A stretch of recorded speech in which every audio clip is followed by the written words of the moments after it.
Very good morning बच्चों। तो आज हम अपने 12th क्लास का अकाउंटिंग का एक चैप्टर है, financial statements of not for profit organisation. इस चैप्टर की जो टेक्निकल चीजें हैं उनको हम आज समझेंगे। ठीक है, तो आओ बच्चों स्टार्ट करते हैं अपना फर्स्ट चैप्टर।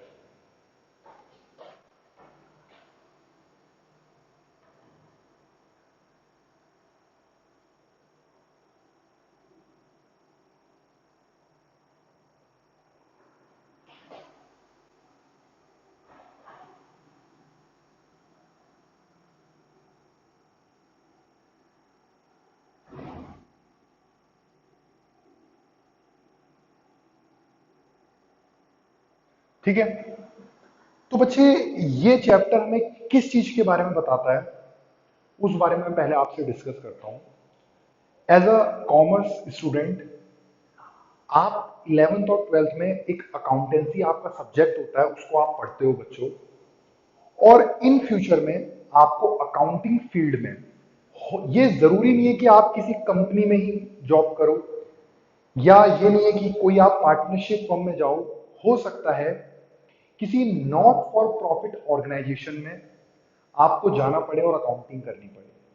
तो as a accountant, as a commerce background, आप वहां पे ये नहीं कह सकते कि मेरे को तो ये जो एनजीओज हैं या नॉट फॉर प्रॉफिट ऑर्गेनाइजेशन है इनकी अकाउंटिंग नहीं आती।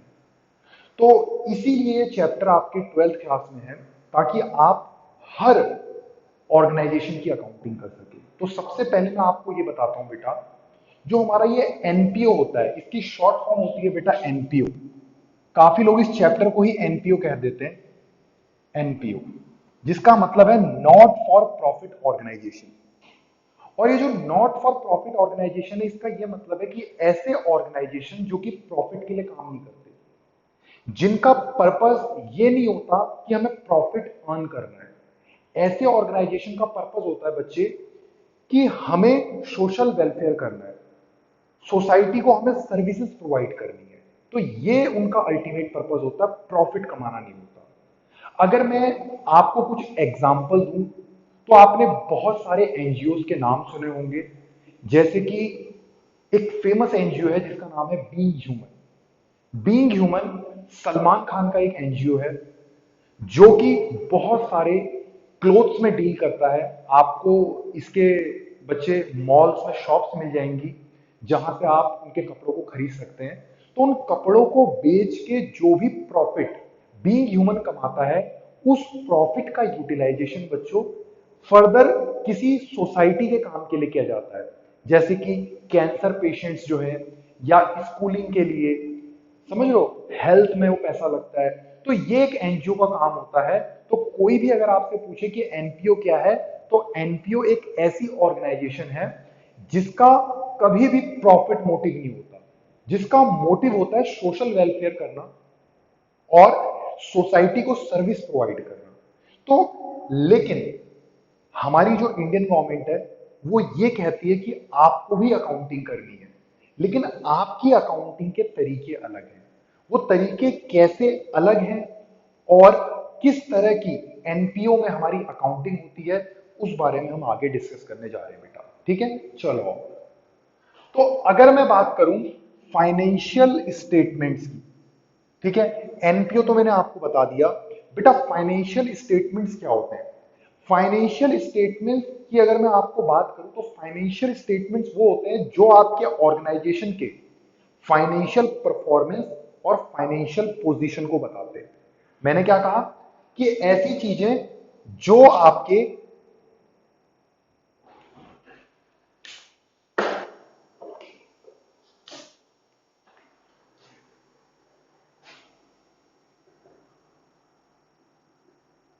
Financial position,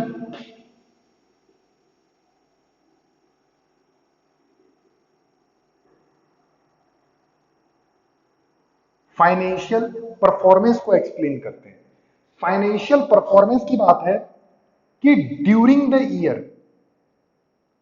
during the year बच्चों आपने क्या अर्न किया, इसे हम कहते हैं फाइनेंशियल परफॉर्मेंस। मतलब इस साल आपके पास कुछ प्रॉफिट आया या कुछ लॉस आया, लेकिन इन केस ऑफ एनपीओ मैं वर्ड प्रॉफिट का और लॉस का यूज नहीं करूंगा, मैं यूज करूंगा बेटा वर्ड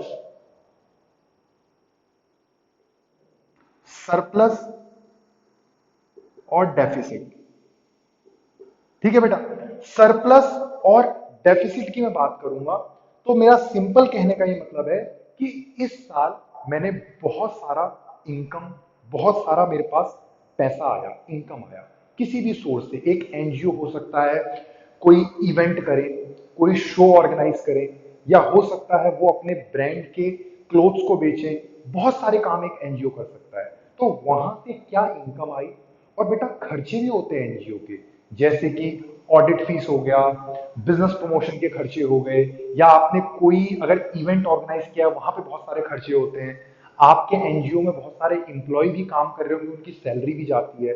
तो बेटा कभी भी अगर आपके एनजीओ में जो इनकम आई है, अगर वो इनकम ज्यादा है इन कंपैरिजन ऑफ एक्सपेंडिचर, तो वो पोजीशन है सरप्लस की। लेकिन अगर आपके एक्सपेंडिचर ज्यादा है और आपकी इनकम कम है, तो वो पोजीशन होती है बेटा डेफिसिट की। ठीक है, तो ये फाइनेंशियल परफॉर्मेंस। और अगर मैं बात करूं फाइनेंशियल पोजीशन की, तो बेटा फाइनेंशियल पोजीशन मुझे बताती है बैलेंस शीट। क्या बताती है? बैलेंस शीट, कि eight the end of the financial year मेरे असेट्स और मेरी लाइबिलिटीज की क्या पोजीशन है। तो बेटा ये होते हैं फाइनेंशियल स्टेटमेंट, जो हमें हमारे फाइनेंशियल परफॉर्मेंस और फाइनेंशियल पोजीशन के बारे में बताते हैं। तो आपको इस एनपीओ के चैप्टर में कुछ चीजें प्रिपेयर करनी है। आपने फाइनेंशियल स्टेटमेंट्स बनाने हैं, और एक एनपीओ जो होता है उसके फाइनेंशियल स्टेटमेंट बेटा यहां पे तीन तरह के होते हैं। तो कोई भी एनजीओ हो या कोई भी एनपीओ हो, तो उस एनपीओ को बेटा तीन तरह के फाइनेंशियल स्टेटमेंट बनाने पड़ते हैं, जिसमें बच्चे सबसे पहली चीज आती है आपका रिसिप्ट्स एंड पेमेंट अकाउंट। ठीक है, सेकंड जो अकाउंट बनता है वो बनता है बच्चे इनकम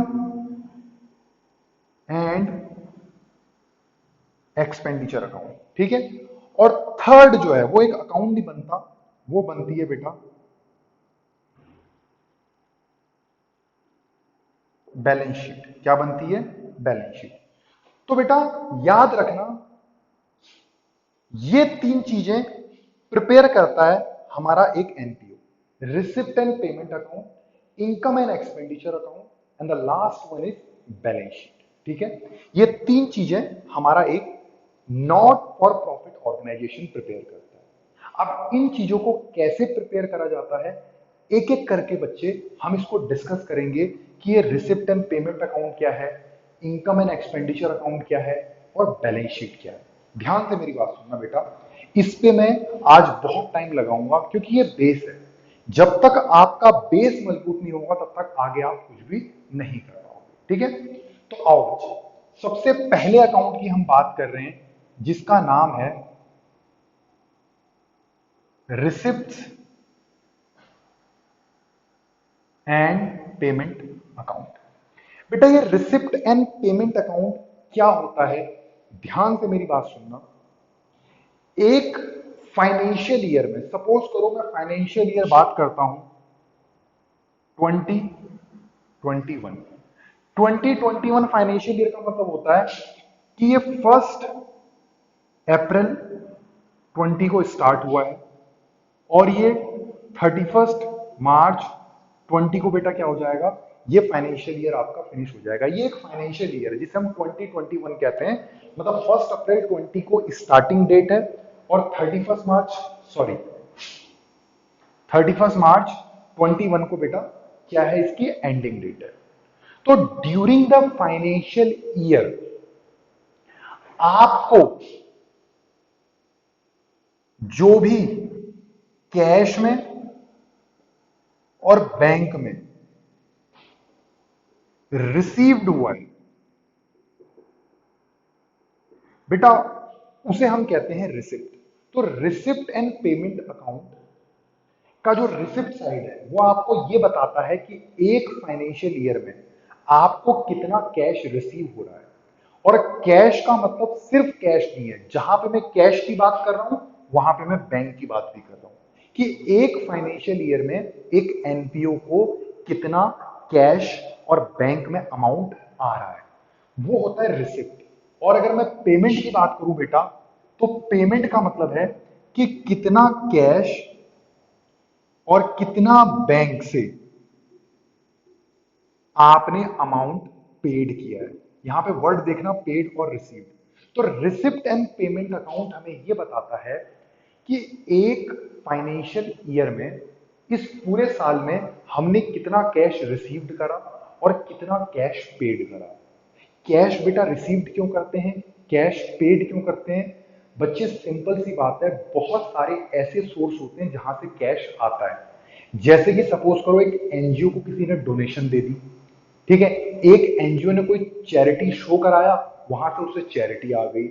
तो बहुत सारे सोर्स ऑफ इनकम होते हैं किसी एनपीओ के, और ऐसे ही बहुत सारे खर्चे भी होते हैं। तो एक फाइनेंशियल ईयर में जितना कैश और बैंक में आपके पास पैसा आ रहा है वो आपका रिसिप्ट है, और जितना आपका एक फाइनेंशियल ईयर में कैश से और बैंक से जितना पैसा जा रहा है वो आपका पेमेंट कहलाता है।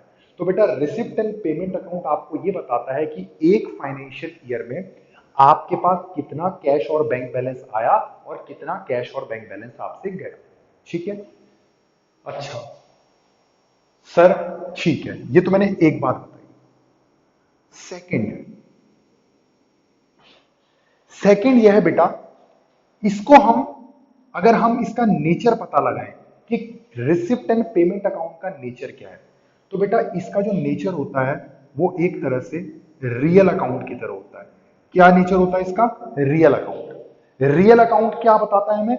रियल अकाउंट ये बताता है debit what comes in, credit what goes out. यानी कि रिसिप्ट एंड पेमेंट अकाउंट में कभी भी पैसा आएगा तो उसको डेबिट किया जाएगा, और कभी भी पैसा जाएगा तो उसको क्रेडिट किया जाएगा।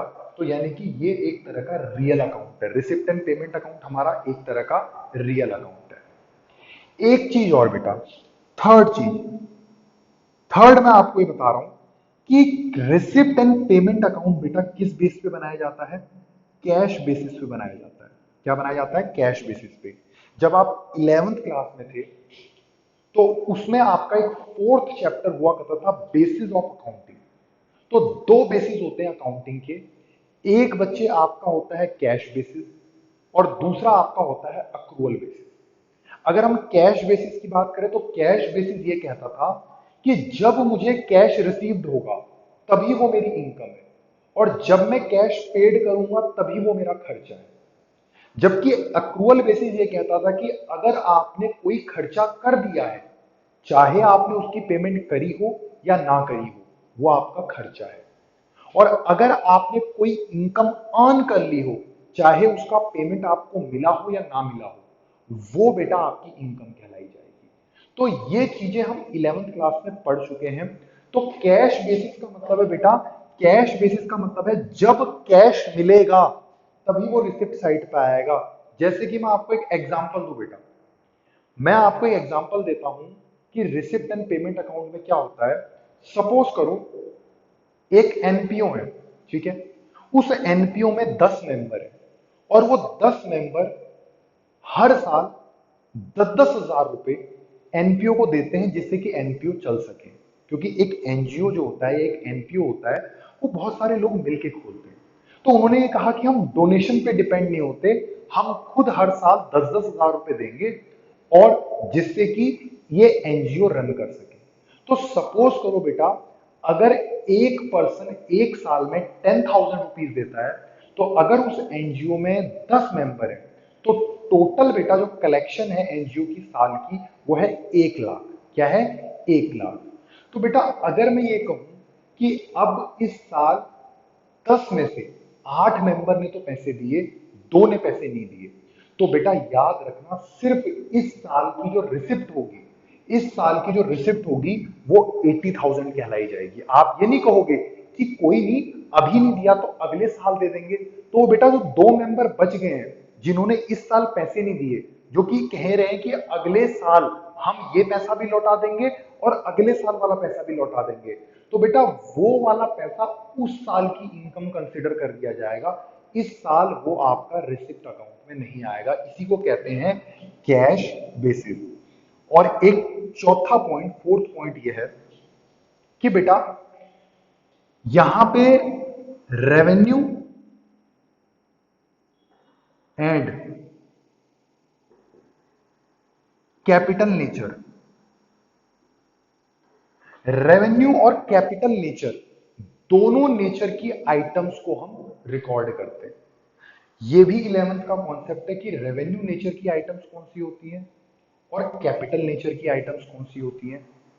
तो बच्चे ध्यान से मेरी बात सुनना, आपने 11th क्लास में चीज सुनी होगी रेवेन्यू एक्सपेंडिचर और कैपिटल एक्सपेंडिचर। रेवेन्यू एक्सपेंडिचर ऐसे एक्सपेंडिचर होते हैं जो बिजनेस फर्म को चलाने के लिए डे टू डे बेसिस पे चाहिए होते हैं, जैसे कि आपका रेंट, आपकी सैलरी, इलेक्ट्रिसिटी के बिल, जिनको आप प्रॉफिट एंड लॉस अकाउंट या ट्रेडिंग अकाउंट की डेबिट साइड पे लिखते थे। जैसे वेजिस हो गया, आपका सैलरीज होगी, ऑडिट फीस हो गया, इंश्योरेंस प्रीमियम हो गया, ये सारे बेटा आपके रेवेन्यू एक्सपेंडिचर है। लेकिन अगर हम बात करें कैपिटल एक्सपेंडिचर की, तो कैपिटल एक्सपेंडिचर ऐसे खर्चे होते थे जो कि आप कभी कभी करते थे और जो आप फिक्स असेट को एक्वायर्ड करने के लिए करते थे। जैसे कि बेटा आपने कोई लैंड खरीदी, आपने कोई बिल्डिंग खरीदी, आपने कोई मशीनरी खरीदी, आपने कोई प्लांट खरीदा, तो खर्चा तो ये भी है, लेकिन इसको कैपिटल एक्सपेंडिचर कहा जाता है। क्योंकि बेटा इसको कैपिटल एक्सपेंडिचर इसलिए कहा जाता है क्योंकि ये एक साल के अंदर फिनिश नहीं होने वाला, इसका यूटिलाइजेशन एक साल के अंदर नहीं होने वाला। जैसे कि सपोज करो आपने एक इंप्लॉय से एक महीना काम करवाया और आपने उसको एक महीने की सैलरी दे दी, तो देखो काम भी करवा लिया एक महीने का, सैलरी भी दे दी, यानी कि जो आपने पैसा पे किया उसका यूटिलाइजेशन कर लिया। लेकिन अगर आप एक बिल्डिंग खरीदते हैं 10 लाख रुपए की, तो बेटा आपने अभी 10 लाख की बिल्डिंग खरीदी है, क्या वो बिल्डिंग इसी साल खत्म हो जाएगी? क्या उसका यूटिलाइजेशन इसी साल नहीं होगा? नहीं, वो आगे 2 4 5 10 सालों तक आप उसको यूज करोगे। क्या करोगे? आप उसको यूज करोगे। तो बेटा यही मैं कहना चाहता हूं कि रिसिप्ट एंड पेमेंट अकाउंट कभी भी आपका रेवेन्यू और कैपिटल नेचर में कोई डिफरेंशिएट क्रिएट नहीं करता। ये कहता है कि अगर मैंने कैश पे किया है, तो चाहे मैंने वो बिल्डिंग को खरीदने के लिए पे किया हो या चाहे मैंने रेंट देने के लिए किया हो, उन दोनों को मैं पेमेंट साइड पे लिखूंगा। समझ रहे हो? ये बिल्कुल भी नहीं कहता कि भैया ये तो बिल्डिंग को खरीदा है मैंने, ये तो कैपिटल नेचर का, इसको यहां मत दिखाओ। नहीं, सिंपल सी बात है, रिसिप्ट एंड पेमेंट अकाउंट का रूल है, अगर आपसे पैसा गया, चाहे वो आपके कैश से गया, चाहे वो आपके बैंक अकाउंट से गया, तो अगर आपसे पैसा चला गया तो वो आपका खर्चा है, उसको आपको पेमेंट साइड पे दिखाना ही दिखाना है। यह है रिसिप्ट एंड पेमेंट अकाउंट का रूल। और अगर आपके पास कोई इनकम आई है, चाहे वो कैश में आई हो, चाहे वो आपके बैंक में आई हो, तो वो आपकी इनकम है। तो रिसिप्ट एंड पेमेंट अकाउंट का सबसे बड़ा जो पॉइंट है कि आपके पास एक्चुअल में कैश आना चाहिए या एक्चुअल में कैश जाना चाहिए। तो ये मैंने आपको रिसिप्ट एंड पेमेंट अकाउंट के बारे में बताया। तो बेटा ये मैंने आपको रिसिप्ट एंड पेमेंट अकाउंट के बारे में बताया। अब मैं रिसिप्ट एंड पेमेंट अकाउंट का आपको एक बार फॉर्मेट डिस्कस करता हूं कि कैसे रिसिप्ट एंड पेमेंट अकाउंट बनता है। ठीक है, चलो बच्चों।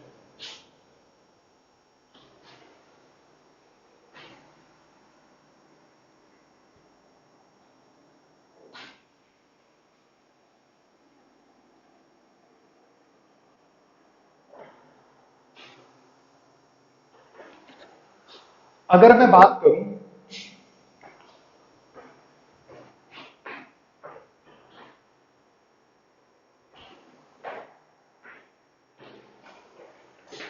सबसे पहले देखो फॉर्मेट कैसे बनता है बेटा।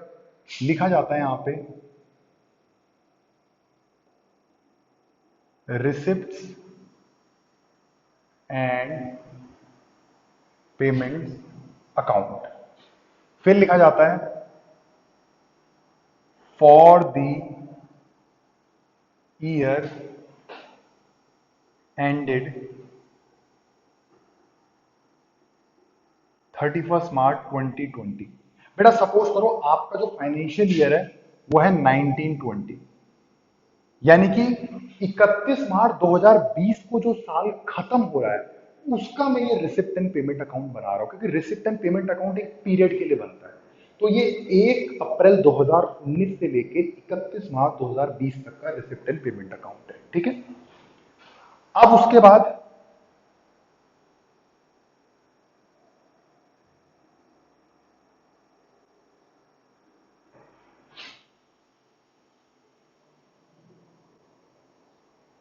ठीक है बेटा, इस साइड को हम कहते हैं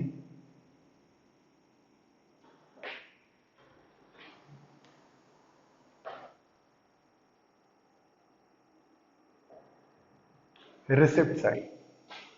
ये हमारा अमाउंट, ये हमारा पेमेंट है, ये हमारा अमाउंट है। ये बेटा डेबिट साइड होती है एक अकाउंट की, ये होती है आपकी क्रेडिट साइड। ठीक है, तो इसकी शुरुआत कैसे करोगे बेटा आप? सबसे पहले शुरुआत करोगे बैलेंस ब्रॉट डाउन से। आप जब ये रिसिप्ट एंड पेमेंट अकाउंट होता है बेटा, ये एक तरह का कैश अकाउंट, आपने 11th क्लास में कैश बुक बनाई थी ना, तो 90% ये उसी से मैच करता है। ठीक है, सबसे पहले आपको क्वेश्चन कहेगा कि beginning of the financial year आपके पास कैश का इतना बैलेंस है और बैंक में इतना बैलेंस है। तो बेटा कैश का बैलेंस हमेशा यहां डेबिट साइड का होता है, टू बैलेंस ब्रॉट डाउन। यहां लिखोगे कैश इन हैंड, ठीक है, और यहां पे लिखोगे बेटा आप कैश एट बैंक, या इसको बेटा बीबीबी कहा जाता है। बीबी मतलब क्या है? Bank balance. ठीक है, कैश एट बैंक या बैंक बैलेंस, और कैश इन हैंड। तो कितना आपके पास, ये बेटा आपका रिसिप्ट एंड पेमेंट अकाउंट का बैलेंस बीटी है। अब एक बात बताओ बेटा, क्या कभी कैश का बैलेंस नेगेटिव हो सकता है? कभी भी नहीं। अगर मैं आपको 100 रुपए दूं और मैं कहूं इस 100 रुपए को खर्च करके आओ, तो बेटा कभी भी आप 110 रुपए खर्च नहीं कर सकते। आप कहोगे सर मैं तो 10 रुपए का उधार कराऊंगा, क्रेडिट पे सामान ले आऊंगा। बेटा क्रेडिट पे खरीदी जाने वाली सामान कभी भी यहां रिसिप्ट एंड पेमेंट अकाउंट पे आती ही नहीं। तो जितना आप पे कैश है उतना ही आप कैश खर्च कर सकते हो। आप पे अगर 100 रुपए कैश है तो बेटा आप 100 रुपए ही तो मैक्सिमम खर्चा कर सकते हो। 110 कैश तो बिल्कुल भी आप खर्च नहीं कर सकते। तो आपका कैश का बैलेंस कभी भी नेगेटिव नहीं होता, या तो जीरो होगा या ज्यादा ही होगा। लेकिन हाँ, बैंक का बैलेंस बेटा आपका नेगेटिव हो सकता है। बैंक का बैलेंस आपका कैसे नेगेटिव हो सकता है? सपोज करो बेटा आपके बैंक में 50,000 रुपए थे और आपको ओवरड्राफ्ट फैसिलिटी मिली हुई है, यानी कि बैंक ने आपसे कहा है कि अगर आपके बैंक में पैसे नहीं होंगे और फिर भी आप किसी को चेक पे कर दोगे तो हम आपकी पेमेंट कर देंगे अपनी तरफ से। उसके बैंक कुछ इंटरेस्ट लेता है उसमें, उसे कहते हैं ओवरड्राफ्ट फैसिलिटी।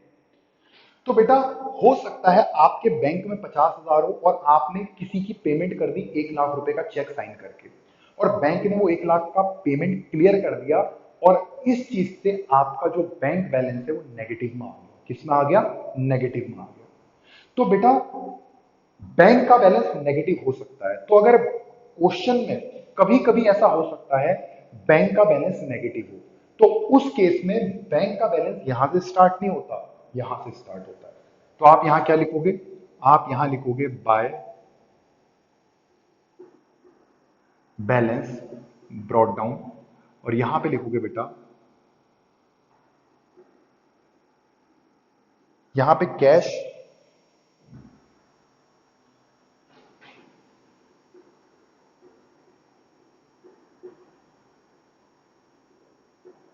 Bank overdraft. अगर यहां से शुरुआत हो रही है, और कैश का लेकिन कभी बैलेंस नेगेटिव नहीं हो सकता। ठीक है, उसके बाद बेटा बहुत सारी ऐसी चीजें हैं जिससे आपको पैसा आता है। अब आप कहोगे कि सर ये क्या क्या चीजें हैं, तो मैं उनको एक्सप्लेन बाद में करूंगा, लेकिन मैं अभी बता देता हूं। देखो आपको पैसा कहां कहां से आ सकता है। बेटा आपको डोनेशन से पैसा आ सकता है। ठीक है, आपका चैरिटी शो से पैसा आ सकता है। ठीक है, आपका हो सकता है इंटरेस्ट आ जाए बैंक से, कोई इंटरेस्ट ऑन इन्वेस्टमेंट, कोई भी पैसा आपका आ सकता है। हो सकता है आपने कोई न्यूज़पेपर सोल्ड, आपने कोई न्यूज़पेपर बेचा हो, वहां से आपको पैसा आ सकता है। तो बेटा बहुत सारी जगह से आपको पैसा आ सकता है। हो सकता है आपने शेयर में इन्वेस्ट करा हो एनजीओ ने, उसको डिविडेंड आ सकता है। बेटा एक चीज होती है सब्सक्रिप्शन। क्या होती है? सब्सक्रिप्शन। ये क्या होती है इसके बारे में मैं आगे डिटेल में चर्चा करूंगा, लेकिन फिर भी मैं आपको बता देता हूं। सब्सक्रिप्शन का मतलब होता है बेटा, एक एनजीओ को रन करने के लिए उसके मेंबर एक ईयरली, क्वार्टरली या मंथली किसी भी बेस पे कुछ पैसे जमा करते हैं, जिससे कि एनजीओ रन कर सके। एनजीओ डोनेशन के बेस पे नहीं चल सकती, उसके मेंबर्स को भी इनिशिएटिव लेना पड़ता है और कुछ पैसा कंट्रीब्यूट करना पड़ता है, तो उसे बेटा सब्सक्रिप्शन कहते हैं। सब्सक्रिप्शन मतलब कंट्रीब्यूशन बाय मेंबर, जो भी मेंबर कंट्रीब्यूशन करते हैं और वो देना ही देना होता है, कंपलसरी होता है सबके लिए। ठीक है, और सपोज करो आपकी एनजीओ में, आपके एनपीओ में कोई एंट्री लेना चाहता है, नया मेंबर बनना चाहता है, तो कभी कभी हम उससे बेटा एंट्रेंस फीस लेते हैं। क्या लेते हैं? Entrance fee. ठीक है, कभी कभी हम एडमिशन फी ले लेते हैं कि भैया आपको एडमिशन लेना है तो आपको एडमिशन फी देना पड़ेगा। कभी कभी हम लाइफ मेंबरशिप फीस, क्या? Life membership fee. ये भी बेटा क्या होता है लाइफ मेंबरशिप फी?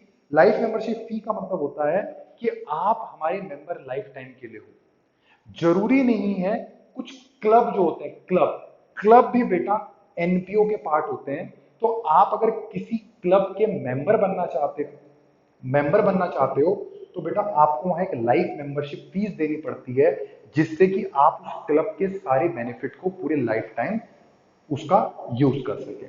तो ये तो बेटा मैंने बताया क्या क्या आता है।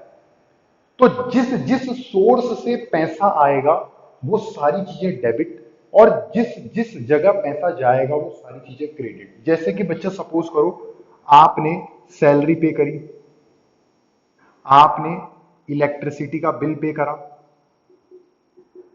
ठीक है, आपने बेटा रेंट पे किया, हो सकता है आपने कुछ बुक्स परचेज करी हो सकता है आपने कोई फर्नीचर परचेज कराओ। ठीक है, बहुत सारी ऐसी चीजें होती हैं जो आपकी पेमेंट साइड पे आती हैं। ठीक है, अब जो ये पेमेंट साइड पे बच्चों चीजें आती हैं, अब उसके बाद हम क्या करते हैं?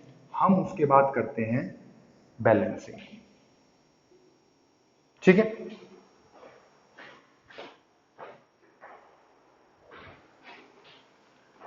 बैलेंसिंग बच्चों कैसे की जाती है? ध्यान से मेरी बात सुनो।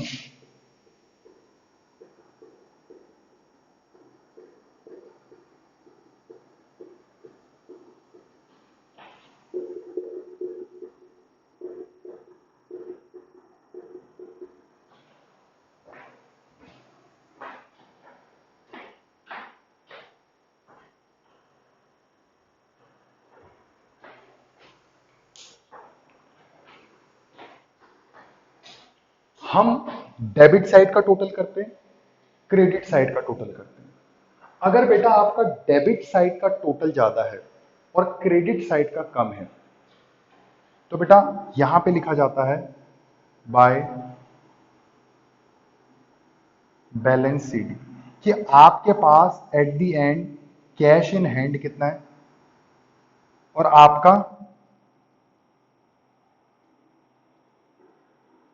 बैंक बैलेंस कितना है। अगर डेबिट साइड ज्यादा है तो डेबिट साइड में से क्रेडिट साइड माइनस करो, मतलब देखो कितना पैसा कैश में आया, कितना पैसा बैंक में आया, कितना पैसा कैश से गया, कितना पैसा बैंक से गया, और अल्टीमेटली क्या बच गया। तो एक तरह से बेटा ये कैश और बैंक अकाउंट की आपको डिटेलिंग बताता है कि ड्यूरिंग द फाइनेंशियल ईयर कहां कहां से कैश आया, और या कहां कहां से बैंक में पैसा आया और कहां कहां पैसा गया। ओपनिंग में कितना था? ओपनिंग में बेटा जितना आया वो ऐड करो, जितना गया वो लेस करो, बाकी आपको बैलेंस एट द एंड बच जाएगा।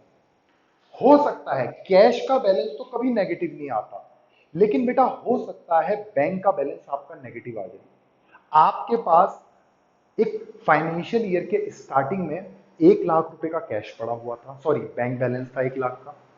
ड्यूरिंग द ईयर 1,50,000 आपको और बैंक में रिसीव हो गए, टोटल पैसा हो गया 2,50,000।